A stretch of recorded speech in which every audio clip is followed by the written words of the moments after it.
Well, good morning, church. Good morning to our folks out at West Campus, and good morning to Converge as well. Actually, we've got some of the family in Cabo this morning who are worshiping with us, and also at Trinity Terrace, and also over at the Staten. And so, blessings to everyone streaming, everyone who's participating. What did these images all have in common? When you watch the images of these famous ancient paintings, what do they all have in common? They were all commissioned by the church. Did you know that? They were all commissioned by the ancient church because the church was committed to the expression of truth through art. And that's kind of what we're going to be talking about this morning. So wherever you are, or wherever you're worshiping with us, whatever venue, would you take out your sermon notes and also get out a Bible? Take out your sermon notes and get out a Bible. And welcome to Art Reach Weekend, actually one of my favorite weekends of the year. Alongside Christmas and Easter, I love Art Reach. It's something we've been doing since 2002. I'll tell you more about that in just a moment. Why do we do this weekend? What's so unique about it? Now, on the back of your sermon notes, I've given you 5 reasons we do Art Reach.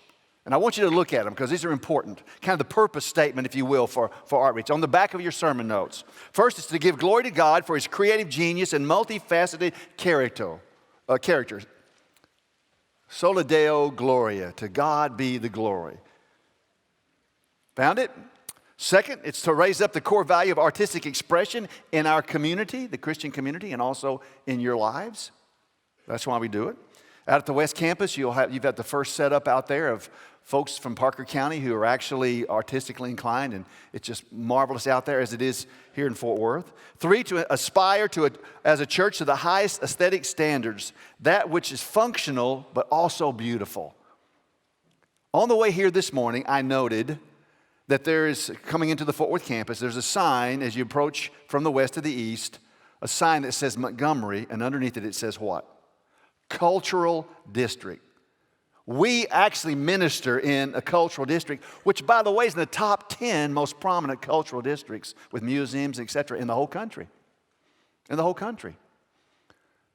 So we happen to be right in the threshold, the gateway to the cultural area, and it's important, therefore, for us to be culturally minded. Now, this building was built here in Fort Worth to make a statement to the city that we do believe in art and culture. And on the year we moved into this, 2006, it won the Architectural Digest Design of the Year for this particular type of building. It was number 1 in the state of Texas. 4, to allow our artists and creatives to meet each other and grow together in biblical community. Last night, both at the West Campus and also here in Fort Worth, we actually had an artists' reception where all the artists who have artwork displayed, and by the way, there are 500 pieces submitted, and we have a jurying process, and really only 300 of those were accepted, and we've spread those across both campuses. And the idea here is, last night, these artists got to meet each other and got to get to know each other and be encouraged by saying, well, so you love drama, you love visual arts, painting, you love photography. Yes, I do. And so build relationships within the church. And then finally, to encourage more reflection of truth in and through art. Encourage more reflections of truth in and through art. You might say, since as a church we believe that Christ is premier, this is His church, we're Christians, that there's really no place for art in the Christian experience. Well, I would say you're wholeheartedly wrong about that, and I'd like to support the fact that God is for artistic expression. 3 reasons, again in your notes on the front side, 3 biblical truths about art. The first one is this: God wills that man be creative. Art matters to God because it reflects His glory. Look at Genesis chapter 1 and verse 1. In fact, I'll put it on the screen for the sake of time, but Genesis chapter 1 verse 1 says this. Notice it. In the beginning, God created. The 5th word of the Old Testament, created. In the beginning, God created. He structured all of this. He crafted all of this. Creativity is important to God. And then in verse 26, it connects us to it. We cannot help being connected to His creativity. He says, then God said, let us make man in our image, after our likeness.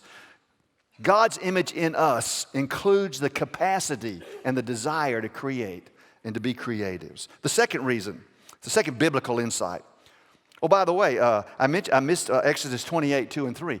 Notice Exodus 28 here. This comes from the Old Testament. Moses is establishing the artistic community as the children of Israel traveled across the desert.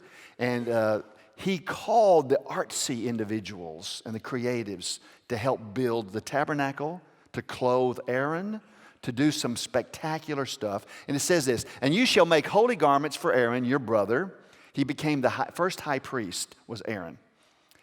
For glory and for beauty, you shall speak to all the skillful creatives, artistic individuals, whom I have filled with a spirit of skill. If you're an artsy person this morning, you're gifted in those areas. Well, he filled you with that ability. The second note is in your notes again. Artistic ability and talent are grace gift from God to man. These are gifts from God to man, which we were making there in Exodus 28. Exodus 36, 2. It's all about the tabernacle and about art, drama, etc. And Moses called Bezalel and Oholiab and every craftsman in whose mind the Lord had put skill, everyone whose heart stirred him up to come and do the work of the tabernacle. Later on in Solomon's reign, the great temple was a remarkable piece of artistic work. Tremendous skill, craftsmen involved there. 3, art is a vocation or a calling for even those of us who are not professional, those who are gifted enough to do the things like you see out in the galleries, both at the West Campus and here. Those are all Christ Chapelites. Pretty amazing, I think. Exodus 31, 6 and 7 says this, and I have given to all able men ability that they may make all that I have commanded you, the tent of meeting, the ark of testimony, the mercy seat, etc., to furnish the tent. All these skilled individuals, God gave those gifts to. And he said, develop them and nurture those and bring them forth for his glory. The New Testament speaks the same thing. In Philippians chapter 1, verse 10, so that you may approve what is excellent. Paul says, approve what's excellent. And then in chapter 4, verse 8, whatever is commendable, if there's any excellence, if there's anything worthy of praise, think about these things. Look at these things. Let these things frame your life. Gene Vase says this, God wants us to enjoy the fullness of beauty, and he structured into his creation and into his human soul that exact desire. So biblically, what we're doing today is an honoring thing. It's the right thing. We're reflecting who God is. We're giving him glory through artistic expression in every different mode. As I said, dance, drama, theater, the visual arts, photography, or whatever gift mix you have. Those things are all given to you by God, and he wants you to use them. Now, in 2002, much to my chagrin, I had coffee with one of our professional artists in the church. I call him the godfather of Artreach, Ron Cheek. And Ron, who's trained professional and studied overseas in Italy, and he has some artwork in the show, in the gallery. He said to me, you know, Ted, one of the problems with the contemporary church is the church is not acknowledging or lifting up our artists. And I thought about that for a long time. He argued why. Well, I'm going to talk about that in just a few moments. And then he said, we need to start something, and I named it Artreach, something that really raises up the core value of artistic expression. And so that's what this is about. For 15, 16 years now, we've been having Artreach to allow us to raise up and give God the glory, all this artistic expression.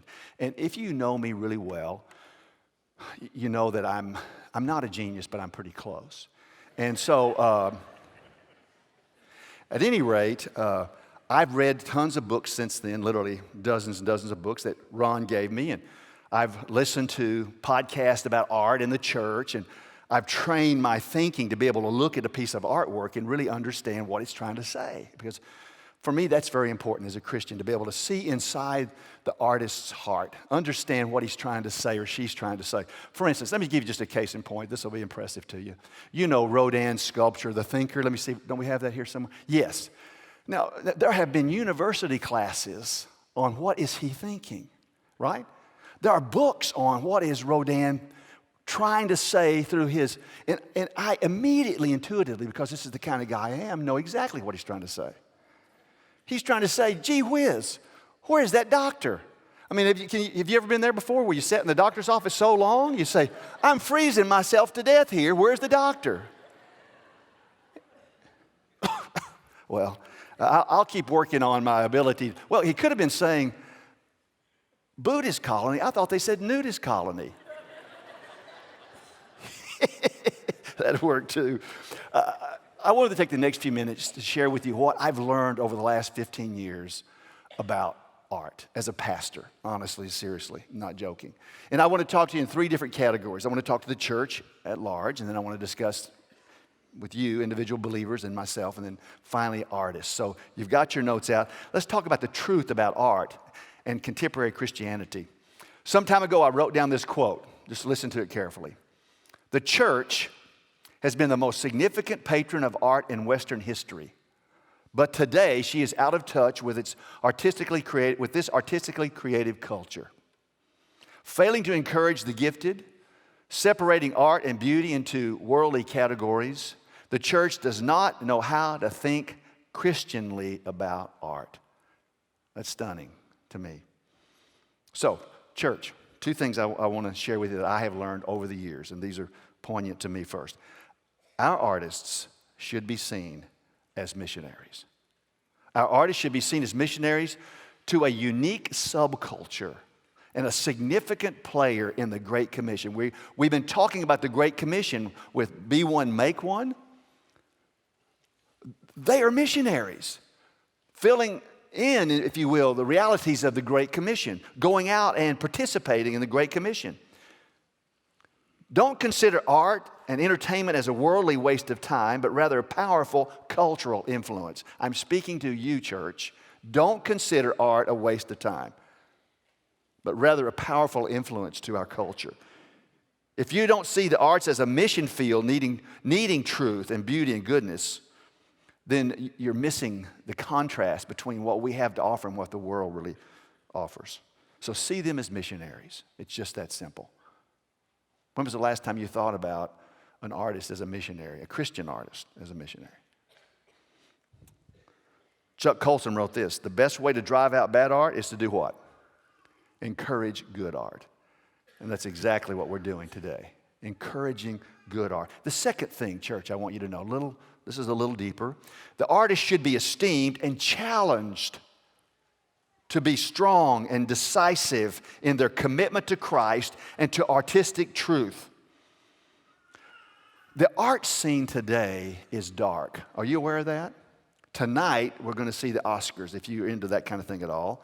Actually, I don't think I saw one movie all year long, so I'm not into the Oscars. But the whole country is committed to art.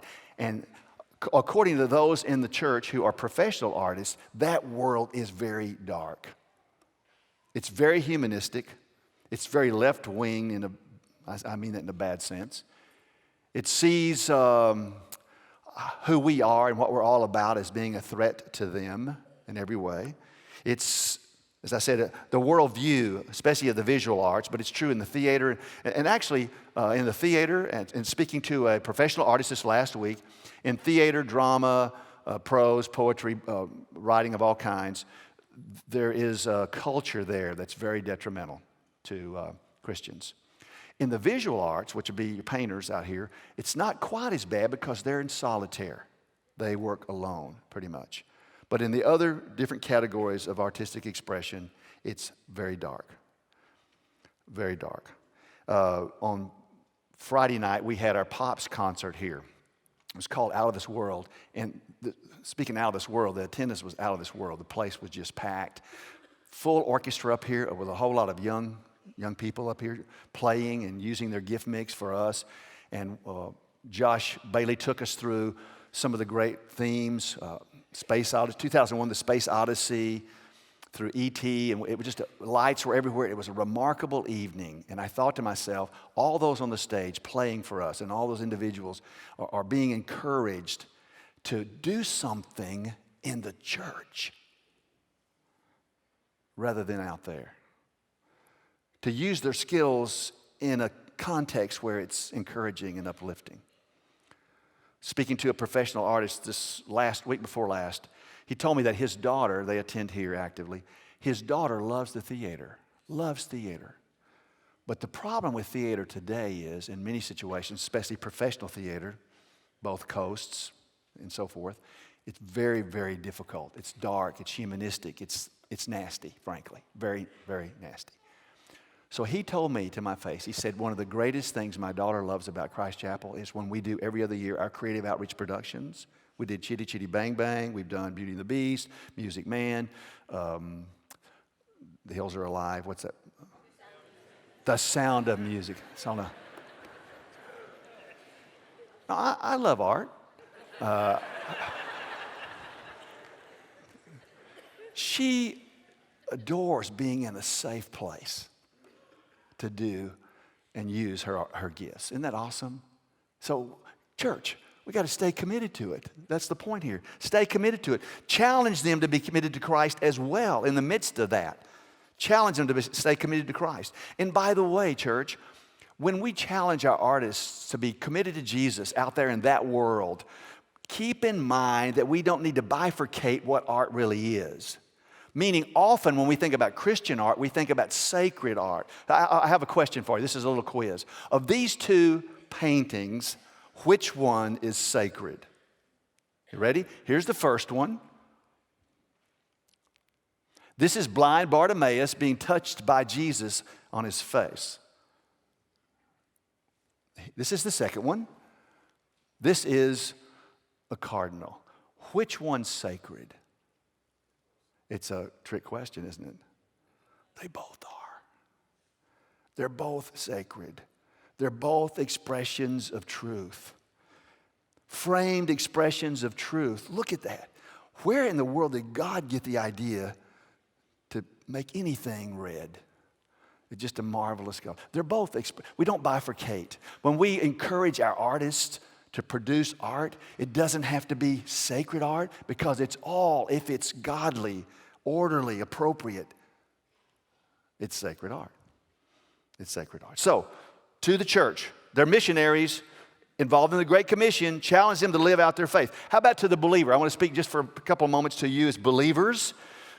Friedrich Buechner writes this: beauty is to the spirit what food is to the flesh. It fills an emptiness in you, which nothing else can fill. Isn't that a marvelous quote? If you've never read any Friedrich Buechner, he's a fabulous writer, wonderful Christian. Now, when we talk about art, I can tell, because I can see at least everyone here in Fort Worth and this room, that to some of us, we're thinking, I'm not artsy at all. I know a few artsy people, but I'm not one of them. I don't have any real gifts in that area. And the truth is, probably only about half of us have gifts in those areas. A lot of us are engineers and accountants and things that we don't consider to be artsy, even though I think all of us have artistic expressions in us. But let's just say half of us are artsy and half of us are not. I want to talk to the half that think they're not. Now, by the way, as for me personally, I'm most definitely artsy. As I said earlier, I'm pretty close to being a genius, and I really see creativity differently than most people do. In fact, I had two people ask me this morning, why do I not have any art in the gallery? Well, I could explain, but the other day, no, seriously, I want to show you how good I am. The other day, I was having breakfast at home, and I was packing away a couple pieces of toast, and I saw this big slab of butter on the table. I did. And I'm thinking, I want to do something for Art Reach. Hopefully they'll let me in this year. And I looked across, and there's a paper over there with a Statue of Liberty. So anyway, I took five pounds of butter, and I made a Statue of Liberty out of it. And I thought it was pretty good, but they said no. And anyway, I'm the senior pastor, but I can't control that. So I decided to try for the children's section because, there's a children's, and just sneak it in. So I tried this, and they didn't take it either for the children's section. But I actually thought this pretty creative about the hands thing, didn't you? And that's actually in the middle, really just a clothespin. Pretty awesome idea, isn't it? So anyway, sorry you guys, but as a believer, we often think, and if we're not artsy, that so what? I've got a few suggestions for you. things I've honestly learned. First, Christians should have a growing interest in the arts that reflect beauty and provide expressions of truth. A growing interest in art. We should be Christians who set art out there in our world and who appreciate it and who grow in it and who learn about it continually throughout our lives. Every believer should push himself or herself to deepen their understanding of artistic expression, understanding of its meaning. If you're a rocket scientist or you're an accountant, architects are quite creative, in my personal opinion. All of those, we should all push ourselves. If you love movies, why not consider the theater, live theater some? If you love poetry, why not get into a club where you write poetry and share your prose? If you love the dance, go to the opera and get involved with Bass Hall. If you love certain things, and push yourself is my point there. Just shove yourself. Now, the diversity is really important in our lives as Christians, those of us who consider themselves not to be in the artsy category. But the question would be why? Why would we do that? If we really don't have an appeal to visit the art museums. In fact, when was the last time you actually walked into one of the art museums in our city? They're stunningly rich. Seriously. But why would you want to push yourself? There are three reasons. First, folks on this side of that equation who are not artsy, you think that about yourself at least, often think everything in life has to have a pragmatic, functional reason to exist. If you have a glove, it's so you can put your hand in it and do your yard work, right? But God is not always functional in what he creates. For instance, let me show you this. This is a pic from the Hubble. Now, tell me what's practical and functional about outer space.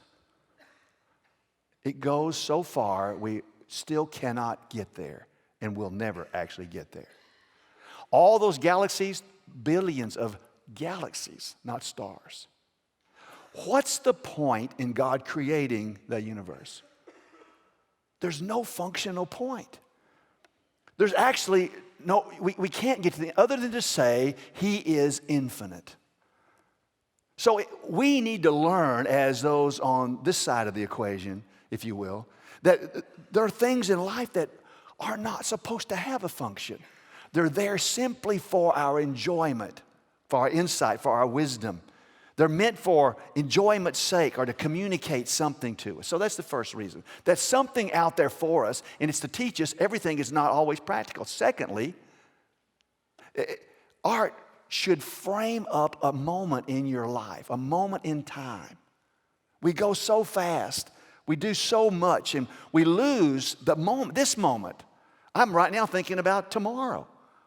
But art stops us to look at, it frames that moment in our lives. Friedrich Buechner again says this about art. So art is saying stop. Stop for a moment, all of us who are calculated and we keep lists. It helps us to stop by putting a frame around something, and it makes us see it in a way that we would never have seen it before under normal circumstances because we live such fast lives. We're on automatic pilot going through life, going through the world without really seeing much of anything. Those of us who are not creative, stop. Frame it up for a moment. Pull out of yourself. It doesn't have to be something that's practical of any value to you other than just, I'm living in this moment and look at that cardinal. Is it not spectacular? The third reason may surprise you. I believe that God allows us to experience pain, and he teaches us through pain. But I also believe, for those of us in this category, that art in its different modes allows us to experience someone else's pain and learn from it without going through it ourselves. Christians, grow in your interest in art. Push yourself. Secondly, or number 4, the home should be a place that's intentional, that cultivates art intentionally. Art should be a part of our educational process because it fosters problem solving. Were you aware of the fact that when we paint, we draw, we dance, whatever we do, it actually causes a cerebral reaction that expands your thinking, your understanding about life. If we leave arts out of our education, we're making a mistake. We're not being fully educated. A more complete education comes from an appreciation of beauty and of art. There's a side of your brain that becomes better at problem solving because of art. I would say young moms and grandmothers and so forth, put all kinds of music in your home, classical music. Have your children and grandchildren paint and draw and play and get them away from the screens. For God's sake, get them away from the screens. There are new books out, all coming out just about every month about the screens in our country. I'm talking about iPhones and television and you name it. Everything in life's a screen. It's reprogramming our brains. Pornography is reprogramming men's brains in this country. Now 30% of the women are involved in pornography. It's reprogramming us. Art is one way we can escape that. To the artists, let me say a couple of words. Abraham Kuyper writes this: as image bearers of God, man possesses the possibility both to create something beautiful and to delight in it as well. So, if you're one of our artists, doesn't matter your genre, you should be a student of culture. Consider work that addresses social and cultural needs.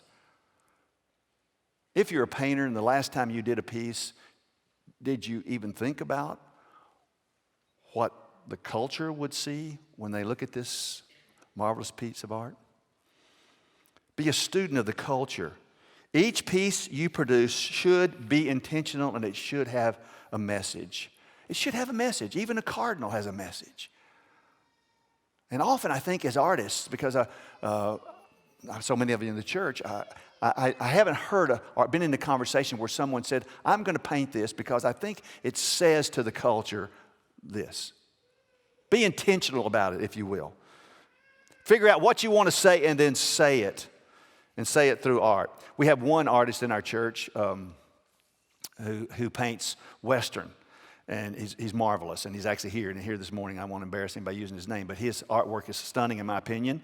And I had another professional artist look at his work, this is 2 weeks ago, and say, what do you see here? What does this artist feel? And he said, he loves vistas early in the morning. He adores the fact that horses can be disciplined and trained to meet man's needs. He likes that Western culture. He sees that God actually has boots on, and he loves Western culture. And I thought, yeah, that speaks to the culture, that remarkable art. And finally, number 6, the artist should take his or her craft seriously, producing a body of work worthy of Jesus. Worthy of Christ. Worthy of Christ. Do you know what professional artists tell me to tell you, artists in our church, non-professional artists, but you love to do your, they tell me to tell you, bear down on your discipline.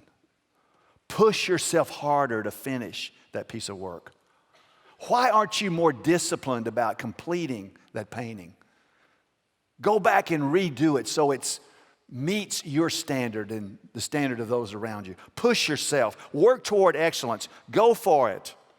In fact, in Luke chapter 19, in verse 11 through 27, is the story where a king goes away and he gives to get another kingdom, and he gives to some of his servants minas. He gives to 10 servants 10 minas, which means money. And it's typically seen as a giving text, but actually it's an art text too. Because when he returns, he asks those servants to come to his presence.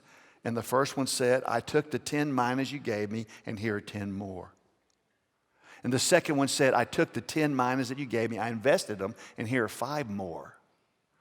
But the third one said, well, I took the 10 minas and I hid it.